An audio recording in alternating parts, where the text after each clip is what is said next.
의 사람나라 제7강입니다. 오늘은 대한민국 대 일본 제국 누가 이겼을까? 이런 제목으로 얘기하도록 하겠습니다. 대한민국은 민주공화국이다. 우리나라 헌법 1조에 있죠. 그 민주공화국이 이겼을까? 대일본 제국은 천황국가죠. 천황국가가 이겼을까? 이 게임은 1945년부터 시작됩니다. 그런데 우리가 한국과 일본은 동아시아 지역에 있고 유교 문화를 공유하고 또 한미일 동맹을 같이 하고 이런 유사한 것들 때문에 아주 비슷한 나라처럼 알기가 쉬운데 사실은 말이에요. 한국과 일본은 거의 극과 극의 다른 나라입니다. 예를 들어 볼까요? 첫째로 일본 국기 보면요 빨간 동그라미 하나뿐이죠. 그런데 이보다 더 간단한 국기는 없습니다. 그죠? 다른 나라 봐보세요. 딱 요거 하나예요. 그 다음에 한국의 국기를 볼 것 같으면요 정말 어마어마하게 복잡해요. 그죠? 짝대기 3개, 4개, 5, 6개. 이거 정말 맞게 그리기가 정말 어렵습니다. 아마 한국의 국기를 제대로 그리려면은 IQ가 최소한 120은 돼야 되지 않을까 싶은 정도입니다. 보십시오. 요 국기도 사실은 굉장히 다른 의미를 가지고 있습니다. 말하자면 일본이라는 것은 아주 단순함의 극치죠. 그죠? 한국은 복잡함의 극치입니다. 이거는 국기만 그런 게 아닙니다. 그 나라의 가장 기본이 되는 언어도 그렇습니다. 일본의 가나는 50개로 되어 있죠. 그러니까 일본인이 낼 수 있는 소리 많아야 50 플러스 알파입니다. 그런데 한글은 몇 개 소리를 낼 수 있어 표현할 수 있을까? 대체로 2,700개 정도 소리를 표현할 수 있다고 생각합니다. 세계에서 가장 많은 소리를 내는 언어입니다. 이것도 정말 극과 극이죠. 그죠? 50개 플러스 알파 소리밖에 못 내는 민족은 세계상에서 아마 일본뿐일 거예요. 그뿐만 아니라 욕도 그래요. 욕도. 일본 사람들은 욕이 딱 하나뿐이라 그래요. 마카야로. 바보다. 그런데 한국의 욕은요 정말 수없이 많습니다. 제가 일일이 다 예를 들지는 않을게요. 개머신 소리, 개머시기 들어가는 거, 십머시기 들어가는 거, 그 다음에 미친 뭐 들어가는 거, 이런 거 여하튼 뭐 갖다 붙이면 거의 욕이 되는 그런 언어입니다. 이것도 정말 극과 극이죠.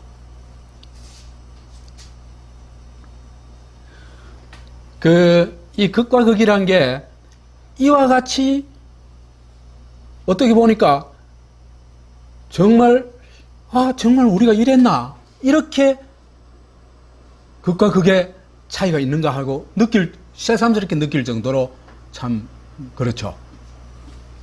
그런데 이게 단순히 국기나 언어나 요게만 그런 게 아니고 다른 부문에서도 이런 극과 극의 현상은 많이 확인할 수가 있습니다.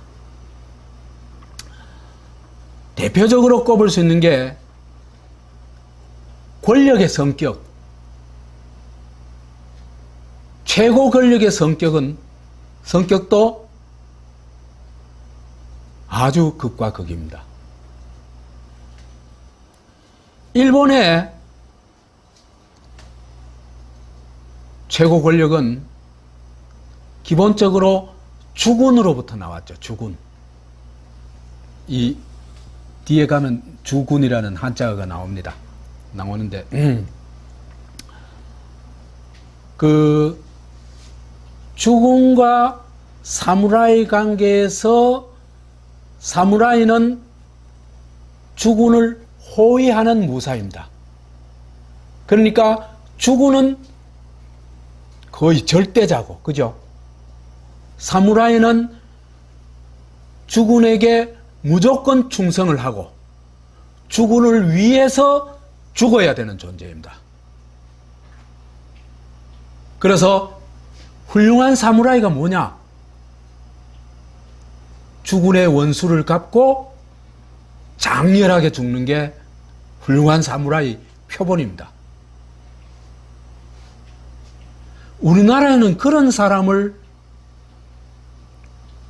섬기는 또는 기리는 사람이 있습니까? 한 사람도 없습니다. 우리나라는 어떤 사람을 섬깁니까?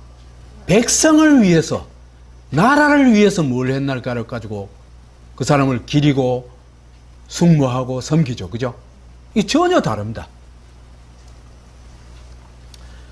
이런 그 절대 권력으로 군림하는 왕, 그것이 일본의 왕이다. 이렇게 보면 되겠습니다.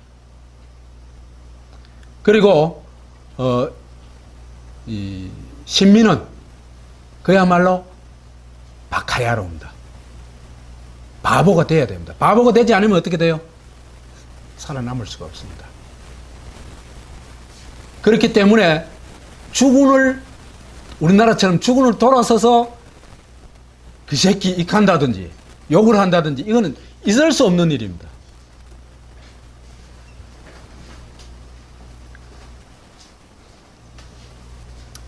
거기에 비해서 한국 전근대의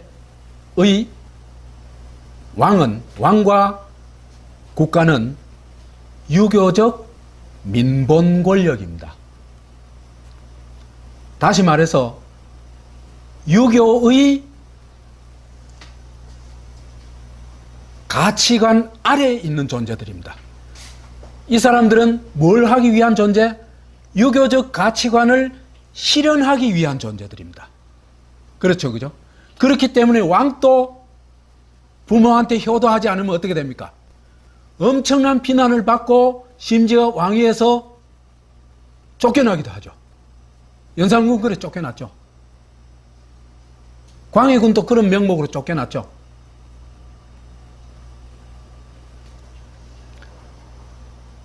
그래서 이 유교적 민본 권력은요, 기본적으로 위민 부모라고 얘기를 합니다. 왕도 스스로 얘기를 할 때 위민 부모라 행정 호대 이런 구절들이 굉장히 많이 나옵니다.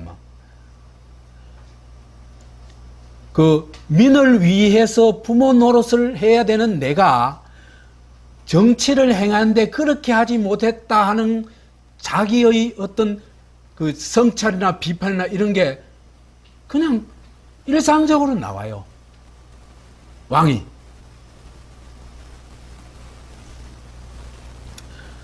그래서 실제로야 어떤 차이가 있든 간에 원리적으로 말할 것 같으면 유교적 민본 권력, 왕과 관료는 민생 안정을 위해서 존재하는 권력이다. 이렇게 얘기를 할 수 있습니다. 그러니까 사무라이는 누구를 위해서? 절대 왕을 위해서 존재했죠. 여기에서는 관료는 누구를 위해서 존재한다? 백성을 위해서 존재한다는 겁니다. 이게 본질적으로 다른 겁니다. 그래서 유교적 사회에서는 민은 곧 천이라고 그러죠. 민이 곧 하늘이라고 그럽니다. 민이 최고의 존재라는 얘기입니다. 그래서 민심 즉 천심이라고 그러죠. 민심이 곧 천심이라고 그러죠. 지금 또요, 여론 앞에 장사 없습니다, 한국에. 그 여론이 수준이 좀 낮아서 탈이지, 여론을 이기는 장사는 없습니다. 그래서 민심이 권력이 민심을 위반하게 되면 그 권력은 유지하기가 굉장히 어렵습니다. 그래서 뭐 역성혁명 같은 게 일어나죠. 이렇게 볼 때 유교적 민본 권력에서 왕과 관료, 선비는 민심의 구현자로, 민심의 대변자로 설정되어 있다는 겁니다. 실제로 그랬냐? 그렇지 않은 면이 많이 있겠죠, 그죠? 왜? 그 사람들도 자기 권력을 유지하고 지키고 하는 그게 1차적인 목표일 테니까, 그죠? 이런 나라에서 유교적 민본 권력 하에서는요, 그렇기 때문에 나라님에 대해서도 욕을 막 해야 됩니다. 이웃 선비에 대해서도 욕을 하고, 돈이 저렇게 많은 사람이 그렇게 구두쇠 짓을 하냐 말이야. 저런 놈은 죽을 때 뭐 땅을 짊어지고 가냐, 이렇게 욕을 합니다. 그죠? 그래서 이렇게 볼 때, 그죠? 이 나라에 사는 유교적 민본 권력 하에서 사는 백성은 마카야로가 아니죠. 그렇죠? 자기의 주견에 따라서, 자기의 가치관에 따라서 권력을 정면으로 비판하지는 못하지만은 돌아서서는 항상 비판하고 있습니다. 그죠? 개인성이 살아있고 주체성이 살아있다, 이런 얘기입니다. 이건 절대 욕이 아닙니다.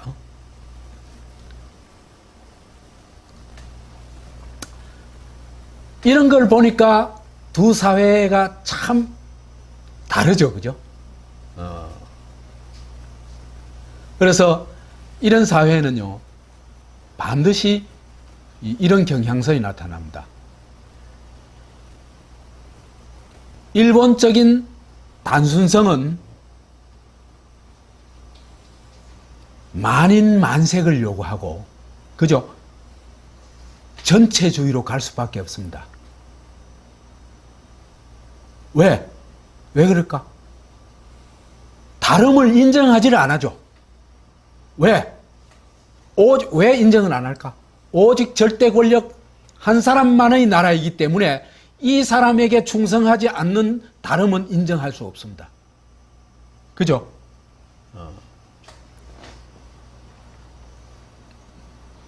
그런데 한국은 어때요? 3인 3색 정도가 아니고 완전 백인 백색이에요. 택시 기사들도 타고 보면, 그죠? 우리 사회에서 택시 기사들이 이 지적 수준이 높은 수준이다, 이래 얘기하기는 어려울 텐데, 그분들도 볼 것 같은 자기 나름대로 주견이 정말 다양하고 각양각색이에요.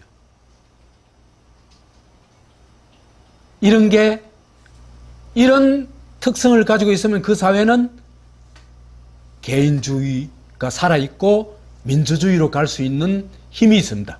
그죠? 전체주의로 가면 민주주의가 안 되겠죠? 왜? 다름이 인정되지 않기 때문입니다.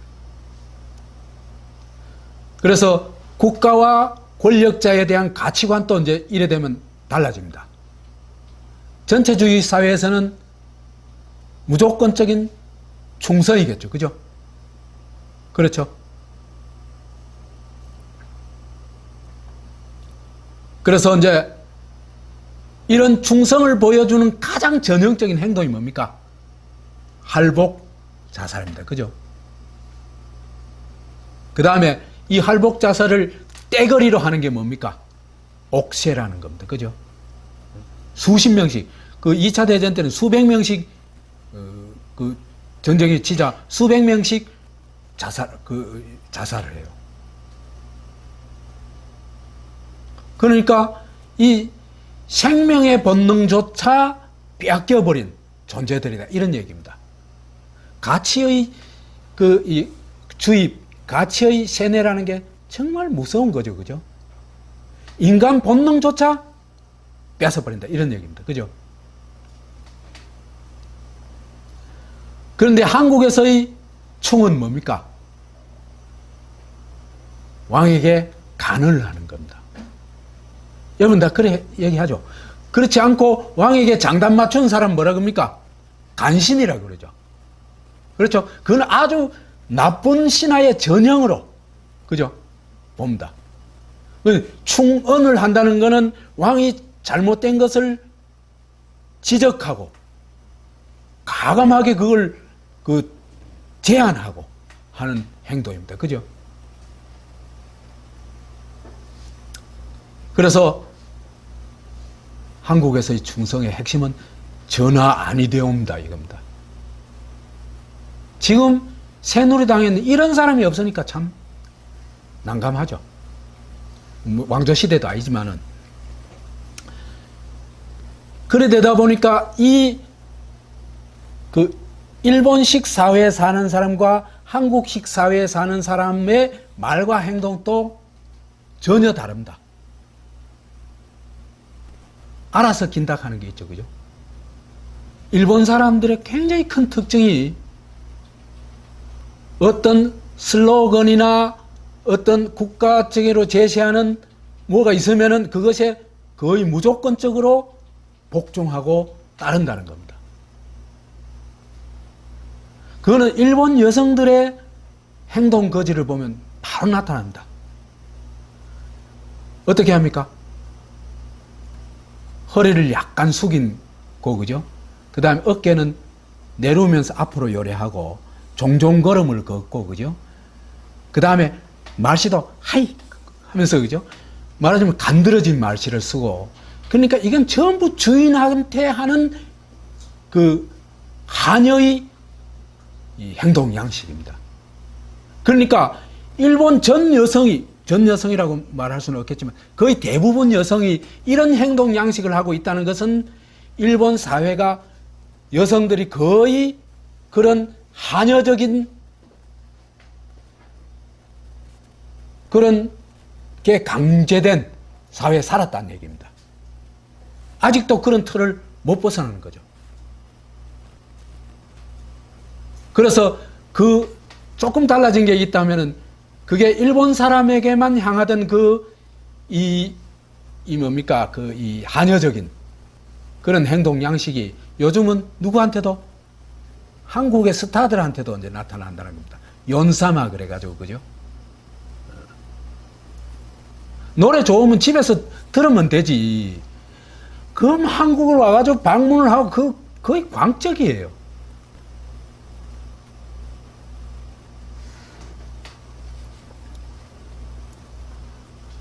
그래, 거기에 반해서 일본 사람들이 한국을 욕할 때 전형적으로 한 얘기가 때려야 말을 듣는다 그러거든요. 그죠? 우리 어릴 때도 그런 얘기 많이 듣고 자랐어요. 때려야 말을 듣는다. 조선놈은 때려야 말, 명태하고 조선놈은 때려야 말을 듣는다. 이래요. 이게 얼마나 대단한 말인데요.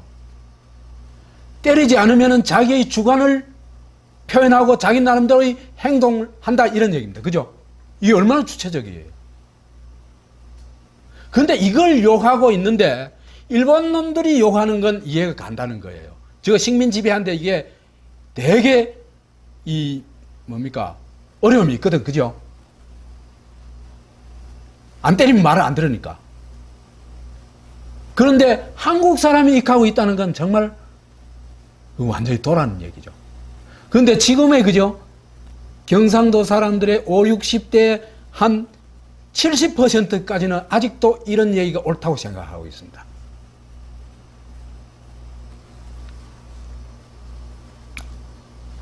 그래서 알아서 기는 게 뭡니까? 충견입니다. 그죠? 알아서 그 주인이 뭐 눈짓만 해도 그죠? 충견은 딱 알아서 이 자기 행동을 취하죠. 그죠?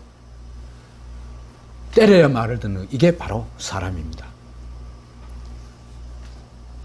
이런 근본적 차이가 이런 말하자면 어떻게 보니까 굉장히 극단적인 차이죠. 그죠? 이런 극단적인 차이가 어디에서 비롯된 것일까? 일본 사람의 DNA가 이렇게 규정되어 있는 건 아닐 겁니다. 또 한국 사람도 마찬가지로 이런 DNA를 가지고 있는 건 아닐 겁니다. 그 왜 이런 차이가 나왔냐? 아마도 역사가 만들어낸 그 문화적 DNA가 아닌가 하는 생각이 듭니다. 조선왕조 500년 동안에 그죠? 한국은 문인이 주도하는 민본주의 나라였거든요. 그런데 일본은 개항하기 이전 몇백 년이 사무라이가 주도하는 주군의 나라였거든요. 수백 년간 축적된 이런 문화와 행동, 그 질서의 양식이 아직까지도 영향을 미치고 있다. 이렇게 볼 수 있을 것 같습니다.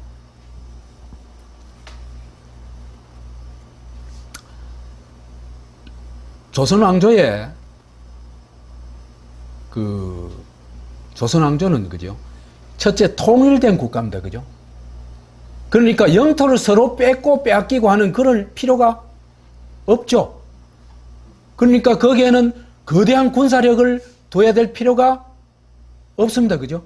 반란군을 제압할 만한 군사, 그 다음 국경선을 지킬 만한 군사가 있으면 되겠죠.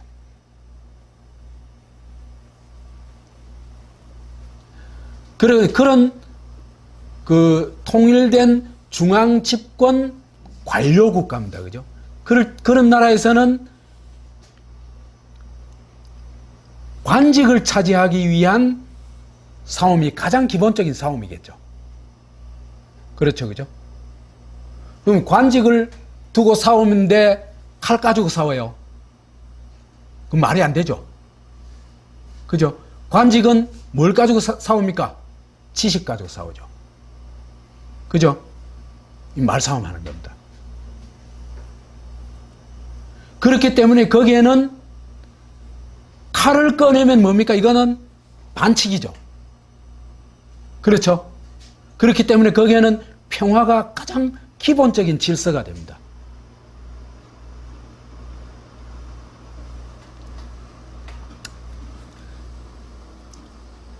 그런데 이들이 싸우는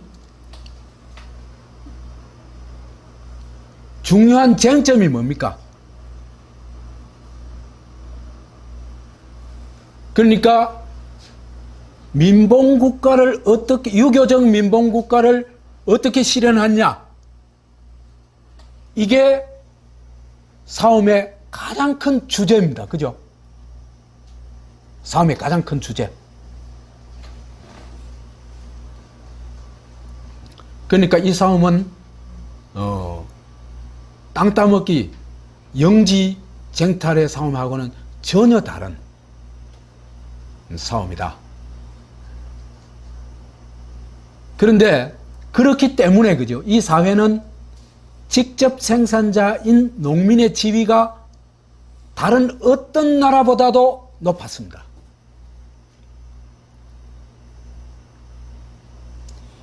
유럽에는 그죠? 로마 시대는 직접 생산자가 거의 노예죠. 그죠? 그 다음에 중세 사회는 농노라 그러죠. 이 사람들은 그죠? 거의 주인에게 예속된 존재입니다. 그죠? 시키면 시킨 대로 해야 돼요. 그런데 한국의 농민은 공민입니다. 공적 지위를 가지고 있는 민이란 얘기입니다. 아직 주권자는 아니지만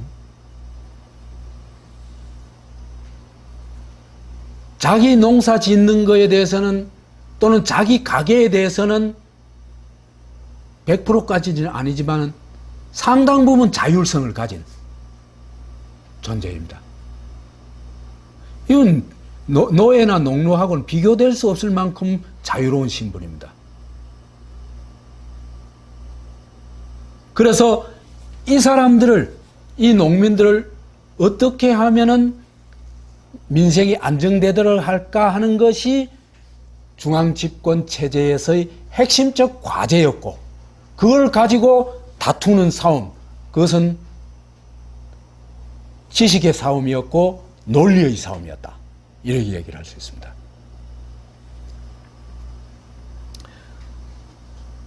이런 게 임난 이후에 가면서 있잖아, 이런 민본주의 시스템이 확 다 부서져 버립니다. 이 전쟁 때문에 황폐화된 것도 원인이 있고, 그 다음에 양반들이 그 전쟁 과정을 통해 대지주로 성장합니다.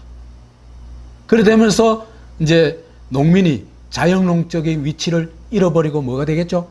소작농이 되겠죠. 그죠? 그래 되면서 이 민본주의 체제가 무너집니다. 그래서 일당 독재가 되면 일당 독재로 나아가죠. 그죠? 요 얘기는 잠시 후에 또 할 겁니다. 일본 중세나 유럽의 중세는 흔히 우리가 말하는 봉건제입니다. 그죠? 이 봉건제라는 게, 그죠? 봉건 영주들이 장원을 가지고 그 장원에 있는 농민을 농노로 지배하면서 수탈하는 시스템이죠. 그죠?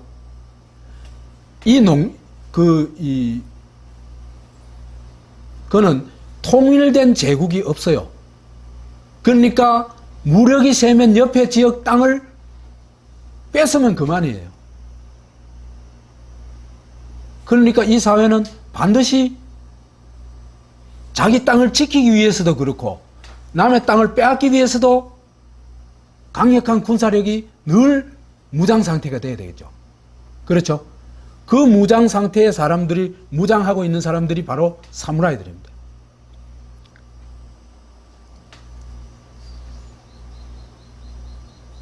그래서 이제 이 봉건 국가는 영지, 토지, 쟁탈을 위한 군사 체제를 반드시 갖추게 돼 있다, 이렇게 얘기를 했습니다. 이 두 가지 차이가 조선과 일본의 차이다, 이렇게 보면 되겠습니다. 그래 되면은 이 두 사회의 기본 정신, 기본 가치도 많이 달라집니다.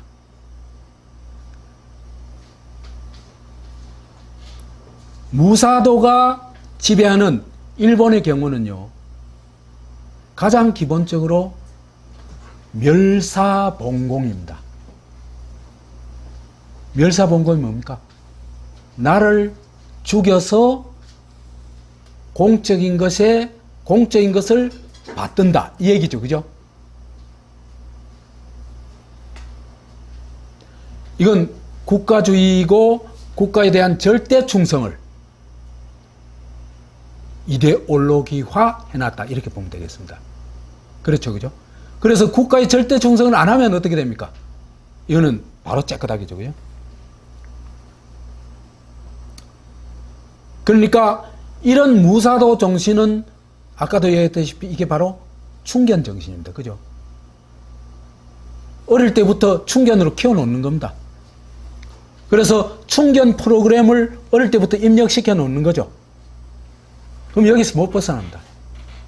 상명하복 벗어나면은 뭐가 되죠?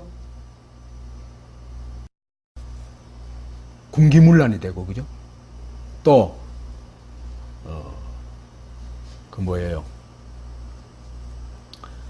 여하튼 이런 것이 오늘날 우리나라에는 군대에 거의 그대로 이런 정신이 아직도 지배하고 있습니다. 한국에서는. 그런데 비해서 조선의 기본 정신은, 조선 지배층의 기본 정신은 선비도다, 이렇게 얘기를 할 수 있습니다. 선비도의 핵심이 뭐냐? 이거는 이제 논어에 나온 얘기입니다만, 우리 흔히 얘기하는 수신제가 치국평천하라는 거 있죠, 그죠? 이걸 굉장히 어떤 유교적 가치관의 어떤 핵심이라고 얘기할 수 있는데, 이걸 더 줄여서 얘기를 하자면 수기안인입니다. 유교적 학습을 하는데 그 학습이 자기를 닦기 위해서, 자기의 도덕성을 고양시키기 위해서, 자기의 수양의 도를 좀 더 높이기 위해서 하는데, 그 자기의 수양의 도덕성을 높이는 것의 왜 그래 하느냐? 왜 그래 합니까? 내 가족을 위해서? 아닙니다. 이게 남을 편안하게 하기 위해서 그래 하는 겁니다.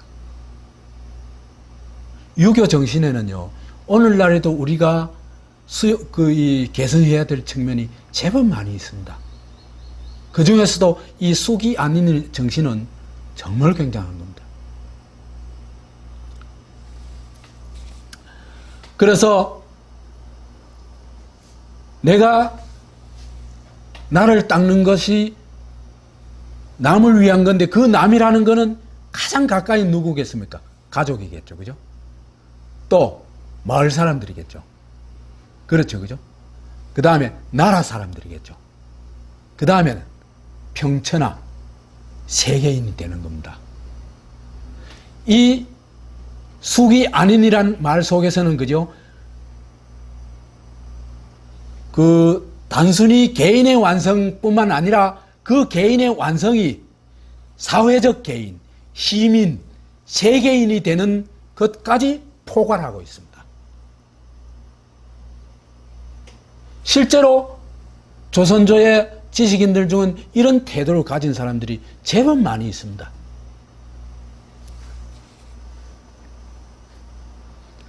이걸 통해 가지고, 수기안인을 통해 가지고 뭘 이룬다? 더불어 잘 사는 사회, 그게 대동사회죠, 그죠?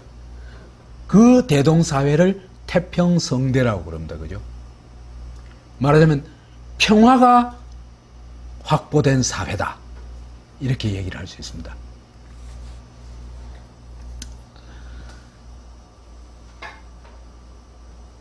조선과 일본에는 이런 그 차이가 있기 때문에 싸움과 경쟁의 방식도요, 상당한 차이가 있습니다. 아까 조금 얘기를 했습니다만은, 무사와 조폭의 싸움은 거기 말이 필요 없죠, 그죠? 왜 하면 됩니까? 약 치면 되죠. 그거로 끝입니다, 그죠? 거기 말이 필요가 없어요. 그렇기 때문에 이건 칼싸움이고,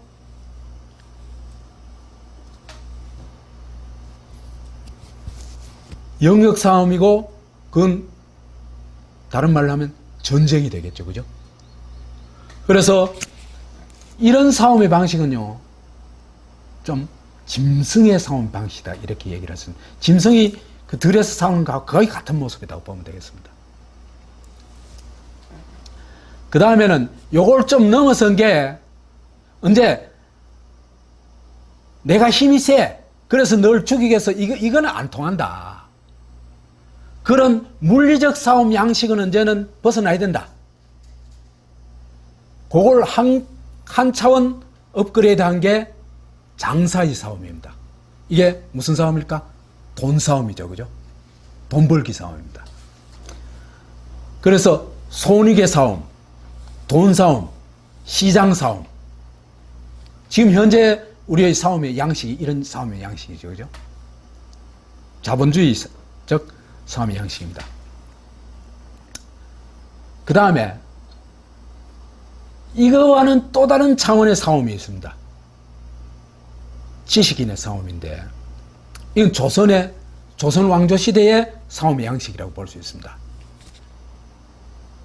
무슨 싸움? 시비를 가리는 싸움이다. 옳고 그름을 가리는 싸움이다. 이거는 싸움은 칼 들고 나오는 것도 반칙이지만은 돈으로 매수하는 것도 역시 반칙이죠. 그죠? 왜? 진실이냐 거짓이냐 옳으냐 그르냐 이걸 가지고 논리적으로 다투는 싸움입니다. 그죠? 15, 16세기예요. 이런 논리를 가지고 한 사회가 싸운 사회는요, 조선 왕조뿐입니다. 딴 나라들은 다 어떻게 싸웠어요? 대부분 칼싸움이었어요. 그죠? 봉건제라는 게 전부 칼싸움입니다. 조선 왕조가 결코 낮은 수준의 국가가 아닙니다. 그죠? 싸움의 양식도 그렇고 농민의 지위도 아까 봤죠. 그죠? 다른 나라하고 비교도 안 될 만큼 높다고 그랬죠. 그죠?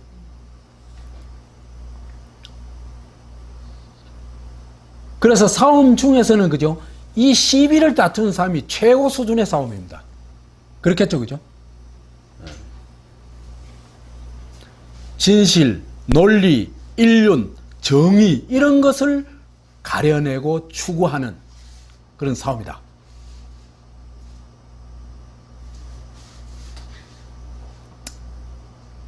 그러다 보니까 이 두 싸움의 목적도 다릅니다. 그렇겠죠. 그죠? 싸움 목적은 하나는 주군을 위해서 내가 주군을 호위하기 위해서 또는 주군의 영토를 더 넓히기 위해서 칼을 빼드는 겁니다. 그죠? 그런데 하나는 백성의 안녕을 위해서 말을 토해내는 겁니다. 그게 다릅니다. 그래서 전쟁의 승리를 위해서 주군의 원수를 갚기 위해서 주군의 영광을 위해서 아직도 이런 문화가 우리나라에도 강하게 있는 곳이 있죠. 제일 강한 곳이 어딜까? 재벌입니다. 재벌. 그죠? 재벌 앞에서 무릎 꿇고 다다다다 걸어요. 그래가지고 탁 술잔 한 잔 받고 그것도 영광입니다 하고.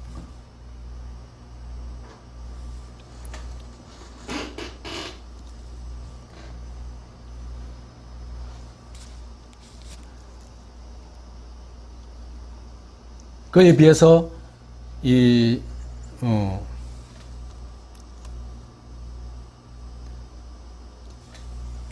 그래서 대부분의 상소나 뭐나 이런 유교적 크게 두 가지입니다. 유교적 윤리에 맞느냐 안 맞냐 그걸 가지고 다투고, 또 하나는 민생이 지금 어떤데 민생 문제를 해결해라, 이 두 가지입니다. 핵심이.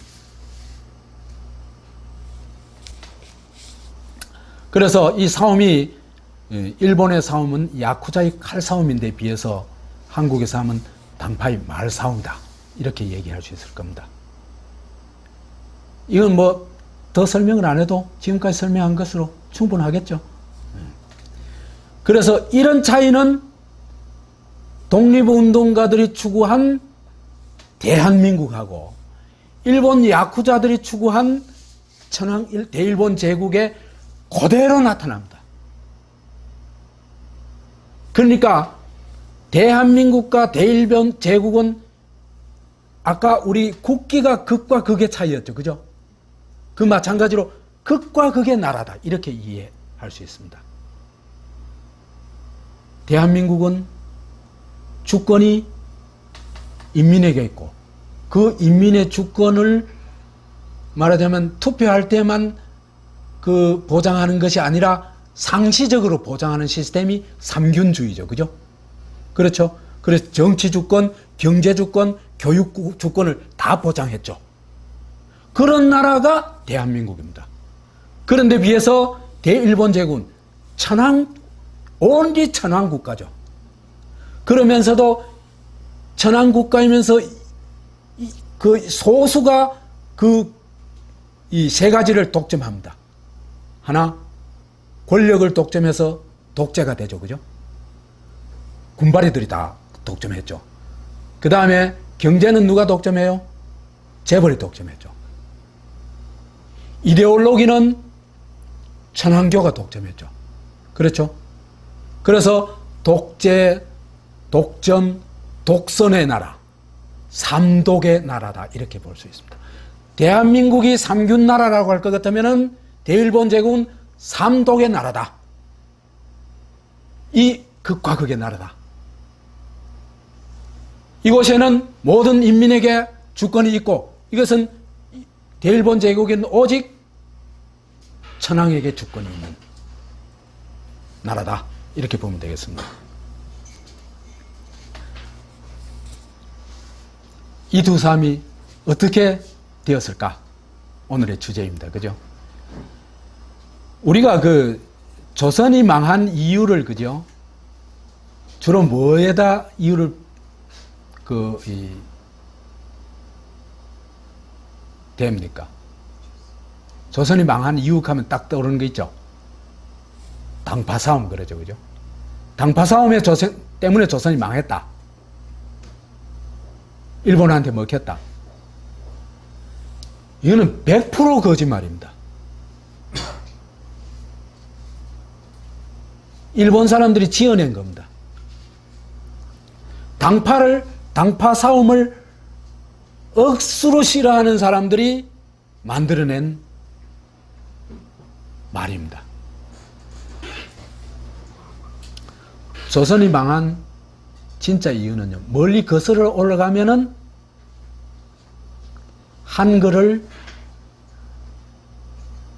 공식 문자로 사용하지 않은 데 원인이 있습니다. 한글을 공식 문자로 사용하면 어떻게 되겠어요? 예? 이거는 문맹을 벗어나는데 한 10년이면 충분하겠죠? 그죠? 그러면은 한국의 전 인민이 거의 준 지식인급이 되어버립니다. 그렇죠, 그죠? 그러면은 국가가 가지고 있는 정보를 이 사람들이 쉽게 알 수 있겠죠. 그 다음에 자기 뜻을 쉽게 전달할 수 있겠죠. 이걸 꿰뚫어 본 사람이 세종입니다. 그죠? 세종은 뭘 추구했기 때문에 이걸 하려고 했을까? 진짜 민봉국가를 만들려고 했는 겁니다. 세종이 위대한 점은 그 점입니다. 그래서 제 뜻을 실어 펴지 못할 놈이 하니라. 그죠? 그죠? 그 사람들이 자기 뜻을 펼 수 있도록 해주겠다. 이거였죠. 그렇기 때문에 한글이 공식 문자가 되는 걸 결사적으로 반대했죠. 그렇죠? 요즘 새누리 같은 사람들입니다. 결사적으로 반대했어. 그러니까 이게 어디로 갑니까? 집안으로 숨어버렸죠. 그래서 언문이 됐죠. 그죠? 여자들이 하는 글이 돼버렸고, 그 다음에 하층민이 하는 글. 그래가지고 뭐가 나옵니까? 시조가 나오고 또 뭡니까? 소설이 나오죠. 그죠? 그 나중에 또 기회 있을지 모르지만 홍길동전이나 이 춘향전 같은 건요, 그 당대로서는 거의 혁명적 소설입니다.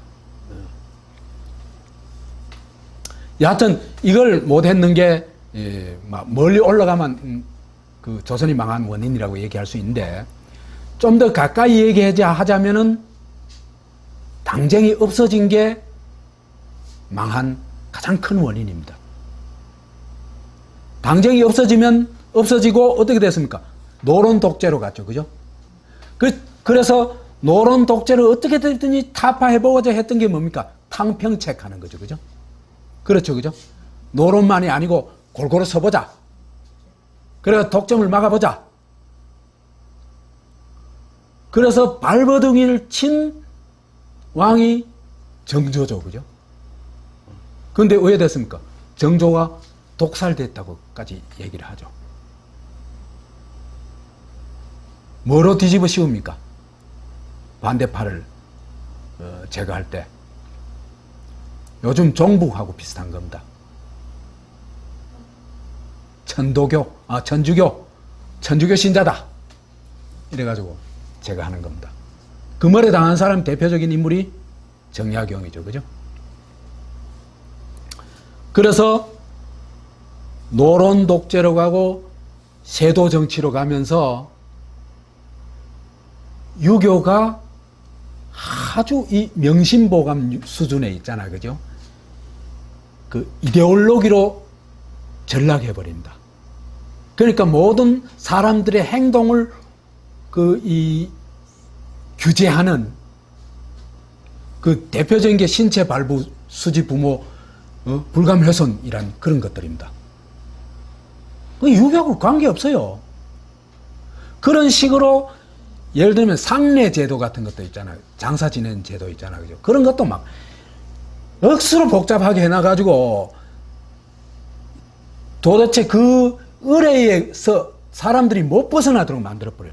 의례에서 벗어나면 어떻게 됩니까? 사문난적이다 그래가지고 그 불효다 그래가지고 처벌해버리고. 그죠? 이게 권력을 틀어쥐는 방식입니다.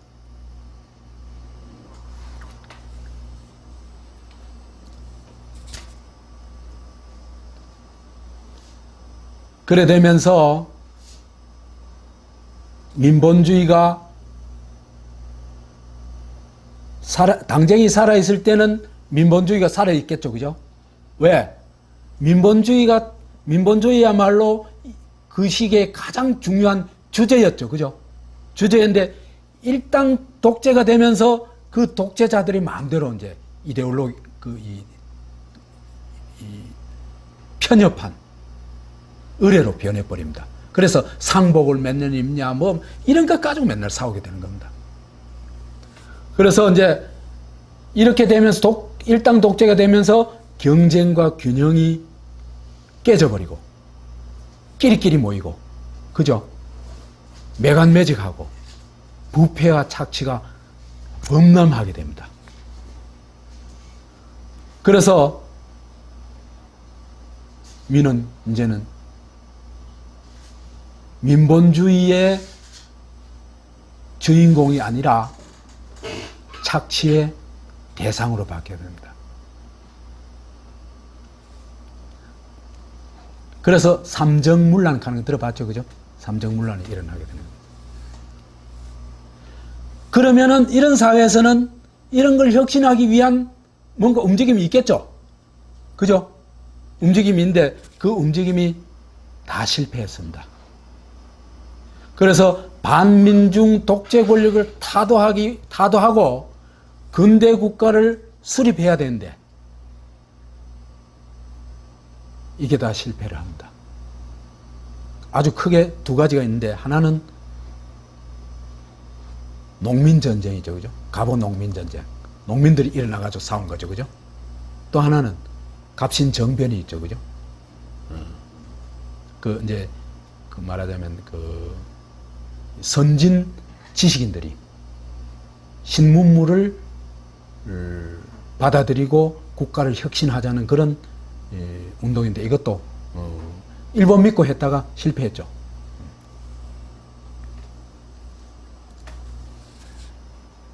그래 되면 이게 실패하고 나면 어떻게 됩니까? 나라는 엉망진창이 되어버리겠죠. 그죠?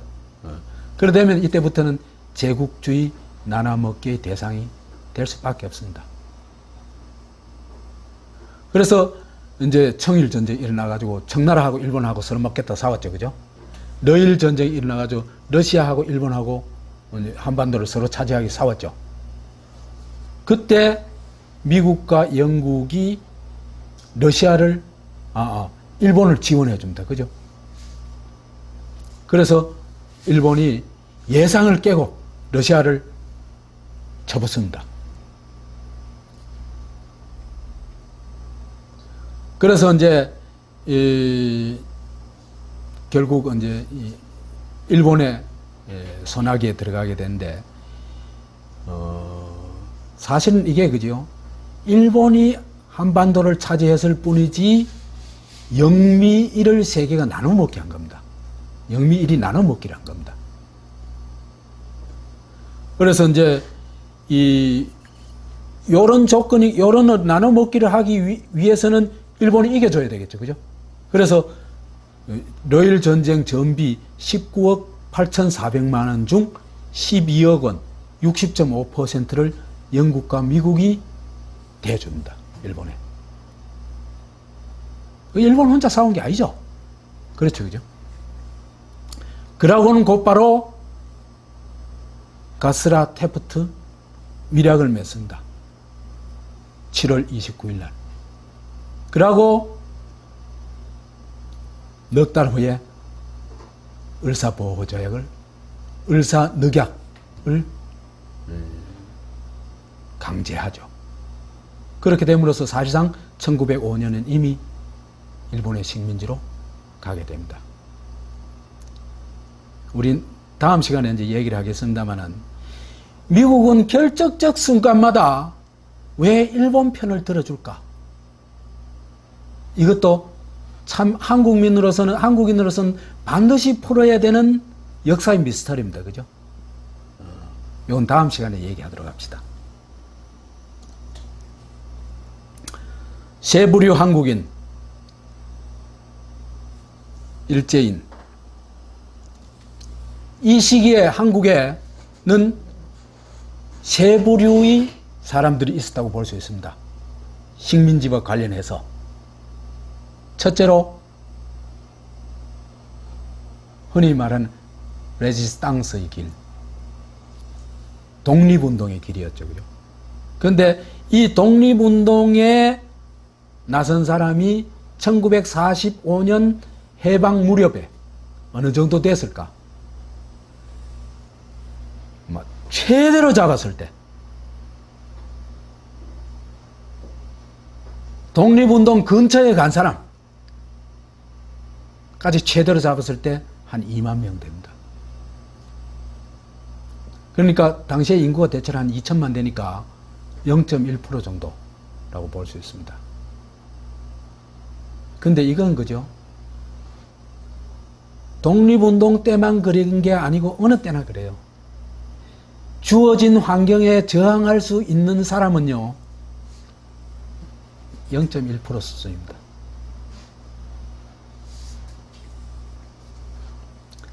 이제 그 저항에 동의할 수 있는 사람은 많이 있겠죠. 그죠? 그죠? 그래서 이제 한 2만 명 정도라고 할 수 있는데, 당시에 이제 독립운동 단체들 여기 꼽아 놨습니다. 첫 번째로 대한민국 임시정부. 근데 한국 광복군이, 그죠? 이게 1945년 4월 이전까지는 독립적 부대가 아닙니다. 그러니까 중화민국 참모총장의 지휘와 통제를 받는, 오늘날 말하자면 미국의 지휘와 통제를 받는 전시 통제권, 작전 통제권 있죠. 그죠? 그거 비슷합니다. 그런 군대였습니다. 그렇기 때문에 이 군대가 국내 진공을 해서 일본군과 싸운다 하는 것은 거의 불가능합니다. 그 다음 조선공산당은요, 1928년 말에 거의 완전 무력화되어 버립니다. 해방 이후에 재건됩니다. 그렇기 때문에 이것도 1945년 해방 당시에는 거의 없는 거나 마찬가지다, 이래 보면 되겠습니다. 그 다음에 중국 공산당과 같이 연안에 가가지고 대일 전쟁을 했던 조선의용군이 있는데, 조선의용군 부대도 말하자면 중국 공산당 휘하의 군대입니다. 그 다음에 건국동맹, 1944년 8월 10일 날 결성되는 건데, 해방 직전의 독립운동을 실질적으로 주도한 것은 건국동맹입니다. 그리고 건국 준비를 했고, 그 다음 나중에 조선인민공화국 건국을 했고,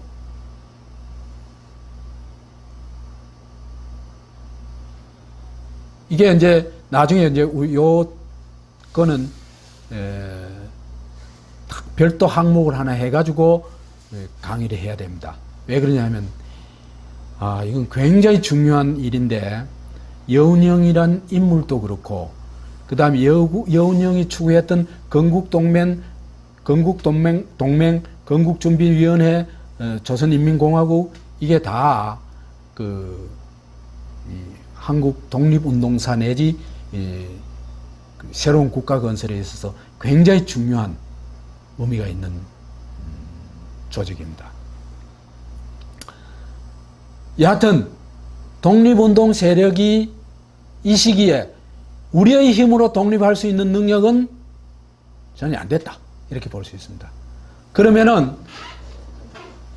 우리나라 말고 자기의 무장력으로 독립할 수 있는 다른 나라가 하나 있긴 있었느냐? 없습니다. 프랑스도 그냥 영국 덕분에 이 연합군에 참여한 거지, 실질적으로는 군사력이나 이런 건 전혀 없어. 거의 바닥입니다. 그러니까 이렇게 적었다고 해서, 독립운동 한 사람들이 이렇게 적었다고 해서 우리 독립운동 별거 아니네, 그건 전혀 아니라는 겁니다. 이런 정도 독립운동을 계속해서 하는 것도 대단히 중요한 일이었고, 이런 독립운동 단체가 유지됐기 때문에 한국을 일본으로부터 독립시켜주는 결정을 하게 되는 겁니다. 그 다음에 소시민의 길인데, 이 대부분 이제 먹고 살기 위해서 침묵하는 거죠, 그죠? 침묵하는데, 이 사람들이 누구한테 동의했냐, 속마음으로 동의하냐 하는 것은 시대가 바뀌어봐야 알겠죠. 그죠? 대체로 볼 것 같으면은 한국인은 그런 거는 상당히 잘하는 것 같아요. 말하자면 말 듣는 척하고 이래 있다가, 그죠? 때가 오면은 확 들고 일어나고 있잖아, 그죠? 이런 게 사실은 굉장히 중요한 역량이에요. 일본 사람들 맨들어 바카야로가 돼버리면요, 그 사회를 바꿀 수가 없어요. 그런데 독재체제 하에서도 외세 하에서도 이런 독립정신을 잃지 않고 있으면은 언젠가는 독립을 하고 언젠가는 민주주의를 쟁취할 수 있습니다. 그래서 그 원나라 있잖아요, 그죠? 제국에도 가장 격렬한 저항을 했던 게 고려입니다. 중국도 하루아침 날아가 붙잖아요, 그죠? 그 쪼매난 고려가 거기에 대해서 막 저항해서 격렬하게 싸웠잖아요. 그런데 이 해방 이후의 양상으로 볼 것 같으면은, 일제시대 때 비록 그 거대한 폭력 앞에 침묵하고 순응하는 척 했지만은, 해방 이후에는 이게 엄청난 그 혁명적 영향으로 폭발을 하거든요. 미국 사람들이 미국의 한국에 와 있는 군정에서 한국을, 그 당시의 한국을 혁명적 상황이라고 얘기를 해요. 그 다음에 이건 일종의 탐욕의 길이라고 할 수 있는데, 식민지 협력을 하고 앞잡이 노릇을 한 사람을 대체로 한 20만 명으로 보고 있습니다. 요거는 미 군정 시대의 남조선 입법의원에서 1947년에 추산한 것입니다. 그러니까 대체로 맞다고 얘기할 수 있겠죠.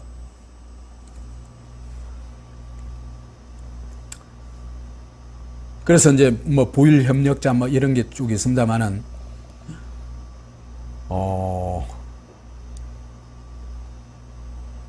협력을 일제와 협력을 해나가는 본부가 동아일보입니다. 오늘날에 총본부가 일제 협력의 총본부는 동아일보다 이렇게 보면 됩니다.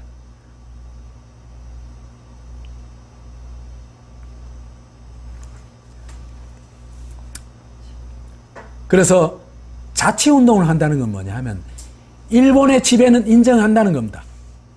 그러면서 조선이 그 자치의회를 가지거나 또는 일본 의회에 조선인을 그 보내는 겁니다.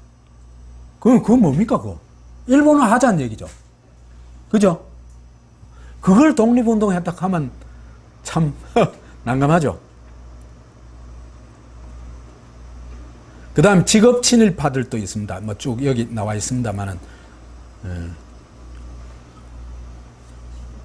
그 다음에 일본을 찬양하고 국민동원체제 협력한 그 언론으로는 대표적으로 방응모의 조선일보, 김성수의 동아일보, 그 다음에 문인들, 그죠? 뭐 이들이 많이 앞장섰죠. 그런데 요까지는 그래도 한국인입니다. 친일을 하더라도 이 사람들은 그래도 한국인이라는 자기 정체성을 잃어버리기까지는 안 했습니다. 그런데 진짜 일본 사람이 되어버린 사람들, 일본 제국주의 앞잡이 전위 역할을 하면서 반역의 길을 갔을 뿐만 아니라 일본 제국주의자들보다 더 악질짓을 한 인간들입니다. 많지는 않아요.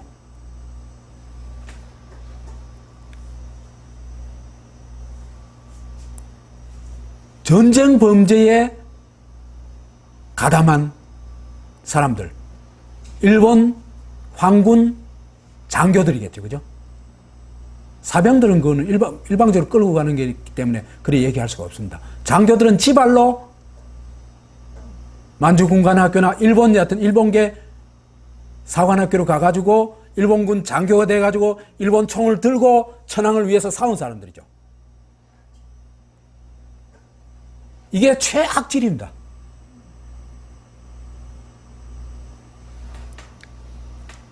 그 제1반역 집단이라고 얘기할 수 있습니다. 요게 한 200명 되나?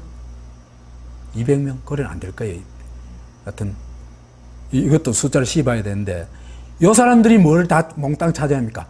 대한민국 국군을 요 사람들이 완전 100% 장악합니다. 그게 대일본 제국일까? 대한민국일까?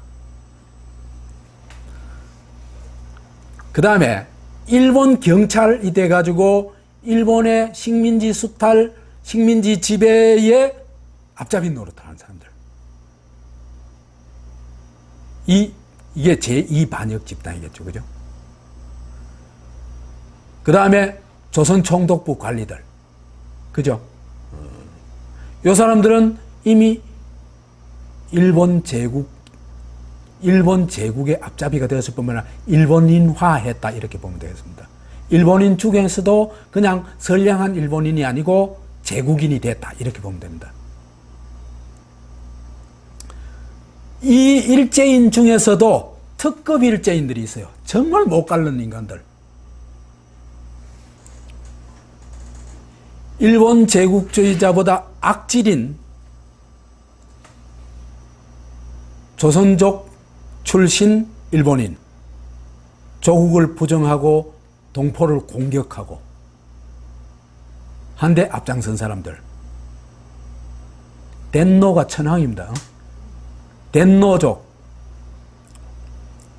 천황의 일본 제국에게 충성혈서를 쓰고 독립군 토벌을 할 때는 뭐 완전히 미쳐버리는 그런 광적인 일본 제국인, 그게 박정희입니다.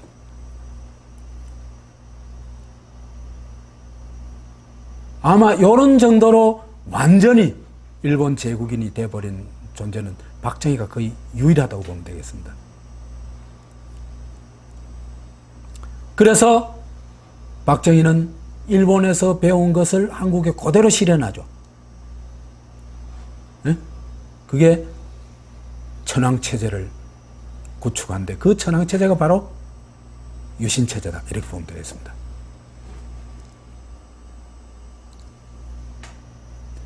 그 다음에 황국신민족, 그 한국인이 야비하고 더럽고 저항적이고 여하튼 온갖 나쁜 특성은 다 가지고 있다고 거품을 무는 사람, 전형적으로 이광수입니다. 그죠? 그래서 이 사람은 일본의 그 군국주의를 극찬하고 한국의 어떤 문민주의 있잖아요. 그죠? 이런 걸 저주하는 그런 글을 쓰고 그런 강연을 하고 하면서 일본 제국의 앞잡이 노릇을 합니다. 그 다음에 사무라이죠. 이거는 사무라이가 적을 향해서는 칼을 휘두르듯이, 그죠? 수단 방법 가리지 않고 동포를 괴롭힌 인간들. 김창룡은 특무부대 부대장을 했죠. 요즘 말하자면 이 국군 기무사가 요즘 이름이 뭐로 바뀌었더라. 하여튼 국군 기무사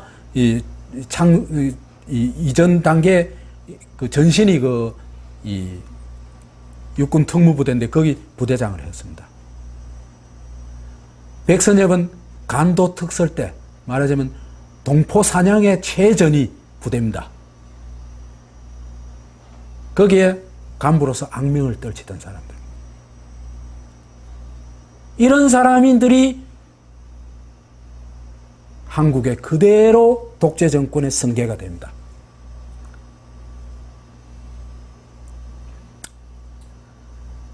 대한민국 때 대일본 제국, 독립운동 때 대일본 제국. 독립운동이 사실상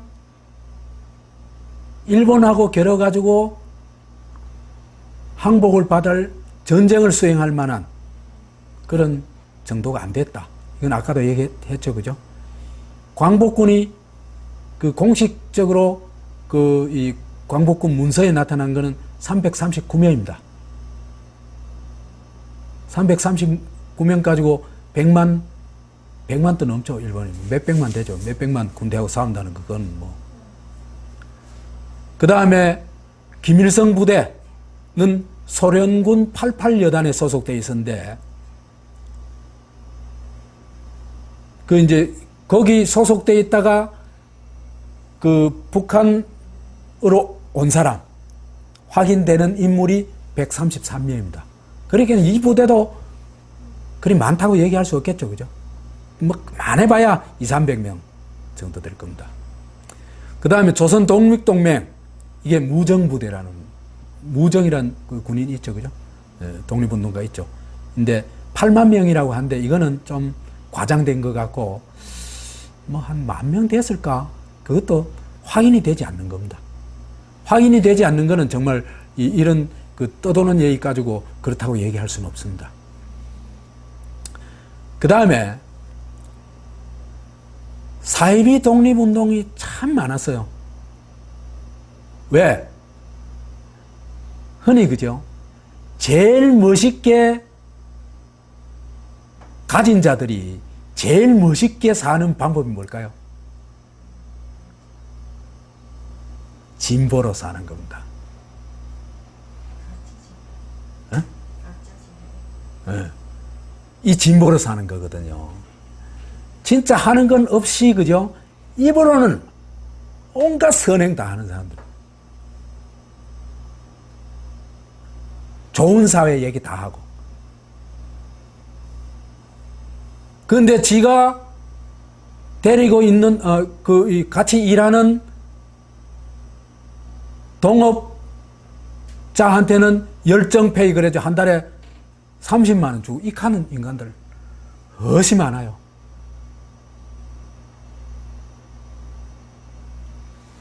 독립운동에도 마찬가지입니다. 이제 대표적인 게 이제 이승만의 외교 독립론인데요. 독립론인데 이건 독립쇼 하는 겁니다. 독립쇼 하면은 이 왜 떠돌이 사기꾼들이 그죠? 효도쇼 해가지고 할매들 못 알아놓고 그 장사하는 거 있죠? 예? 거의 뭐 2만원짜리 뭐 30만원에 팔고 말이죠. 왜? 사람은 효도에 무지 약하거든. 그죠? 그걸 거부할 수가 없거든. 그런데 한국인이라면 효도보다 더 약해지는 구석이 뭡니까? 독립 아닙니까? 그죠? 그죠? 예. 이 쇼 하는 겁니다. 그래 하면은 독립운동이 치부의 수단이 되기도 합니다. 그 다음에 독립운동 하면은 굉장한 어떤 그 네임밸류를 갖겠죠. 그죠? 출세를 할 수가 있습니다. 그 다음에 미국에 굉장히 잘 보일 수가 있습니다. 대표적으로 이제 1919년 2월 25일 날 국제연맹에 위임 통치 청원서를 제출합니다. 국제연맹이 조선을 다스려 달라 이런 얘기입니다. 이건 나중에 한번 또 얘기를 할게요. 이거 왜 이런 짓을 했을까? 이게 가능하다고 했을까? 아니겠죠, 그죠? 이게 가능하다고 할 것 같으면 그거는 천치 바보죠, 그죠? 당시에 국제연맹이라는 건 미국이 갖고 노는 놀이 도구인데, 그죠? 그 왜 이 짓을 했냐 하면은, 왜 그랬겠어요? 미국 눈에 확 띄거든요. 그죠? 이봐. 참 희한한 놈 다 있네. 이래 되는 겁니다. 이런 것 좀 보려면요. 그 인터넷에 들어가서 백년 전쟁 1편 보면 뭐 제법 많이 나옵니다. 그 다음에 민족 개조론, 실력 양성론. 이게 이제 이광수뿐만 아니라 안창호도 여기 빠져 있는데요. 나는 안창호의 독립운동에 대해서 또 흥사단 운동에 대해서 웃긴다고 생각하거든요. 솔직히. 이게 그죠? 안창호의 사고방식의 핵심이 뭐냐면 한국인은 정신소양이 덜 돼 있다는 겁니다.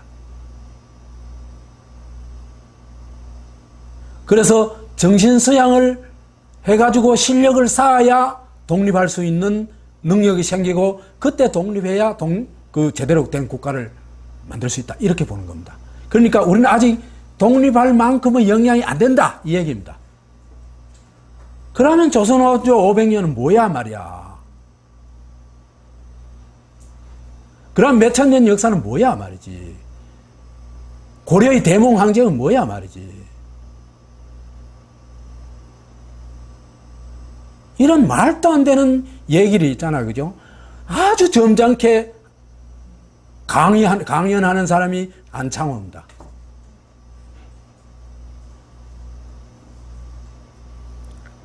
이거는 솔직히 말하면 민족 자학론이에요. 우리는 나라를 가질 능력이 안 돼. 이 얘기나 마찬가지입니다.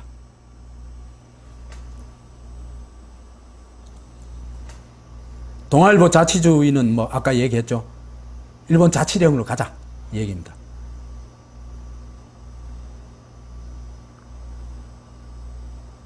자, 그런데 우리 독립운동이 그죠? 참 여러 문제가 있지만 그 중에서도 정말 아쉬운 거는 통일 임시정부를 가지 못하고 전부 각계 전투했다는 겁니다. 예? 그러다니까 우선 독립운동의 영도력이 없겠죠, 그죠? 각 작전을 펴니까, 그죠? 그 다음에 대외적인 교섭력도 안 나오겠죠, 그죠? 그럼 누구는 미국에 줄대고, 누구는 중국에 줄대고, 누구는 소련에 줄대고, 이런 처지입니다. 그걸 벗어났던 사람이 여운형입니다.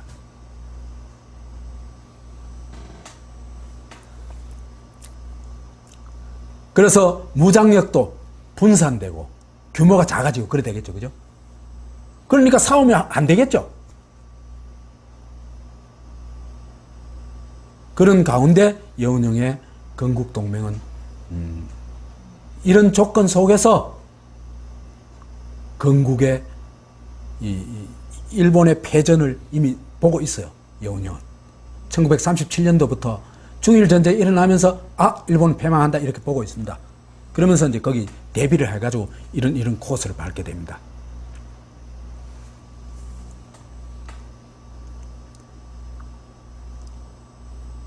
자, 그렇다면은 대한민국 때 대일본 제국 또 하나 측면은 인민주권 대 군주주권이죠, 그죠?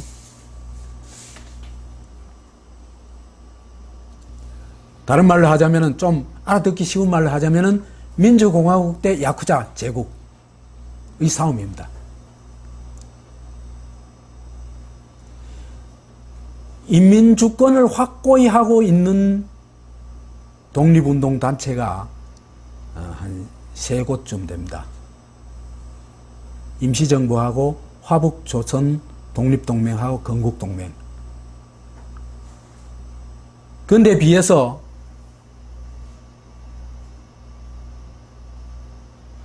좌우익은 있잖아요, 그죠?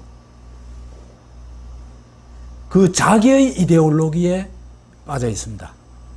친미 우익이 빠져 있는 이데올로기 뭡니까? 반공주의죠, 그죠? 그러니까 일체의 그 극우 세력을 제외한 세력과는 절대로 같이 할 수 없다는 겁니다. 오직 반공국가만이 반공국가만을 추구하고 타 세력은 전부 배제해버립니다. 그러면 어떻게 되겠어요? 그 민주국가 될 수가 없겠죠.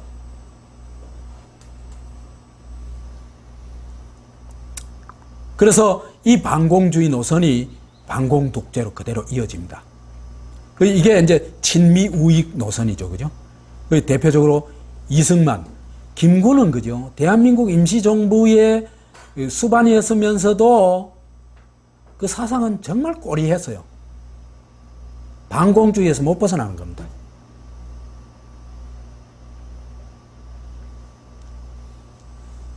그 다음에 한민당, 지금의 야당의 뿌리, 새정치 민주연합입니까? 거기 뿌리. 그 다음에 친소좌익은 이건 또 공산주의 아니면 안 된다는 거예요. 그러니까 좌와 우가 공존하는 게 뭡니까? 민주주의죠, 그죠? 그죠? 공존하고 인민주권이 그걸 선택하고, 그죠? 그죠? 그런데 친미 우익이나 친소 좌익이나 오직 자기들만의 정치 노선을 고집하고 자기들만의 국가를 고집했다.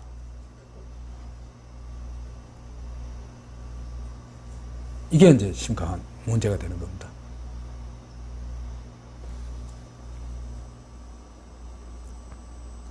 그럼에도 불구하고 나중에 이제 얘기하겠습니다만 한국의 대중은 인민주권, 인민공화국, 진정한 민주공화국을 요구합니다. 좌절됐지만 나중에 이제 이게 어떻게 좌절되는지 보게 될 겁니다.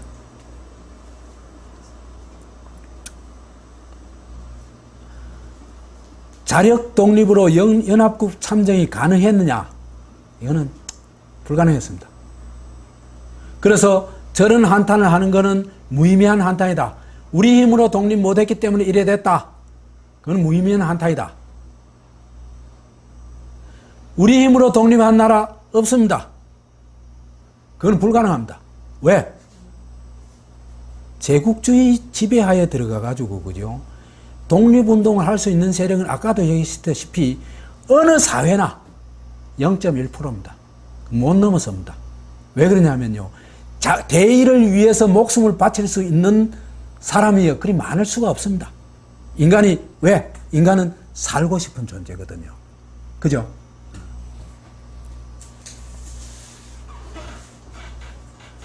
그렇다면 대통합 임시정부가 있었다면은 분할 점령은 면할 수 있었을까? 이건 모르겠어요. 그 당시에 분할 정부, 대통합 정부가 있어가지고 그 소련이나 미국에 대해서 강력하게 어떤 우리의 어떤 자주 독립을 요구하고 그랬으면 어떻게 될지 모르겠는데 그것도 일종의 가상이니까 뭐 지금 얘기하는 게 무의미하겠죠.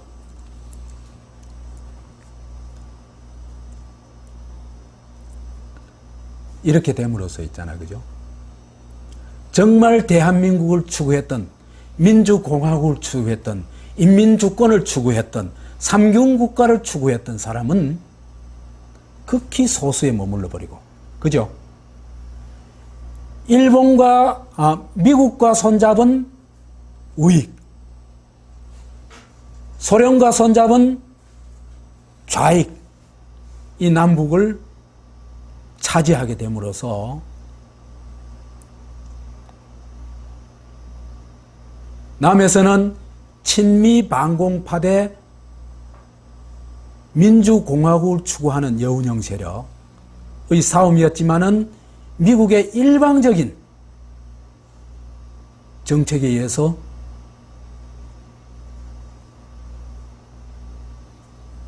결국 반공국가로 치닫게 됩니다. 그래서 대한민국의 꿈은 깨어집니다. 북에서도 소련과 손잡은 소련파가 동무대를 차지합니다. 동무대가 됩니다. 그래서 해방 이후에 인민 권력이 나오거든요. 그야말로 인민의 이 주체적인 힘에 의해서 나온 자치 권력입니다. 이 자치 권력을 소비에트 북한 권력이 흡수해 버립니다. 그래 흡수한 것의 전형이 뭐냐 할 것 같으면은 인민자치일 때는 인민자치 권력일 때는 거의 장을 인민들이 뽑죠. 그렇죠, 그죠? 그런데 이게 흡수돼 버리게 되면은 형식은 인민들이 뽑는 것 같은데 어떻게 하냐? 저거 두 개 놔둬놓죠, 그죠? 단일 후보에 흑백 투표함 놔둬놓고 요식행위로 하게 됩니다. 그러면은 김일성 부하들이 전부 거기 다 차지하겠죠. 그렇죠? 그래 함으로써 인민 권력이 독재 권력으로 흡수되어 버립니다. 자, 그래서 삼경국가를 추구하던 인민주권 국가를 추구하던 대한민국은 해방 3년 만에 완전히 좌절하고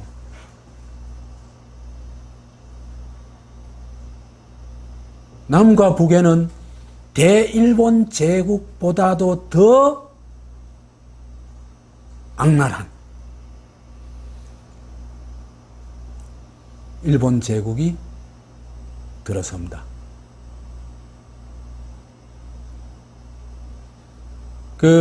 그래서 뭐 앞으로 쭉 공부를 하겠습니다만은 대한민국은 껍데기는 대한민국이지만 속은 코메리카, 미국의 요구에서 한 걸음도 벗어날 수 없는 코메리카로 되고 그 코메리카의 핵심은 반공주의죠. 그죠?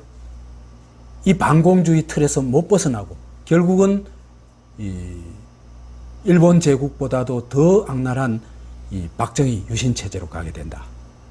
북에서는 인민공화국의 인민자치 권력을 흡수해가지고 수령 독재 권력, 독재 국가로 나아가고 그것이 독재 국가를 넘어서는 김일성이 신의 지위에까지 올라버리고 3대 세습까지 하는 그런 신국으로 가게 된다.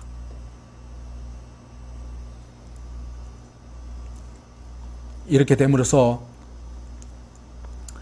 김일성, 박정희가 진짜 대일본 제국, 천황국가, 다른 말로 야쿠자 국가를 완성하게 된다. 완성한다는 뜻은 뭘까요?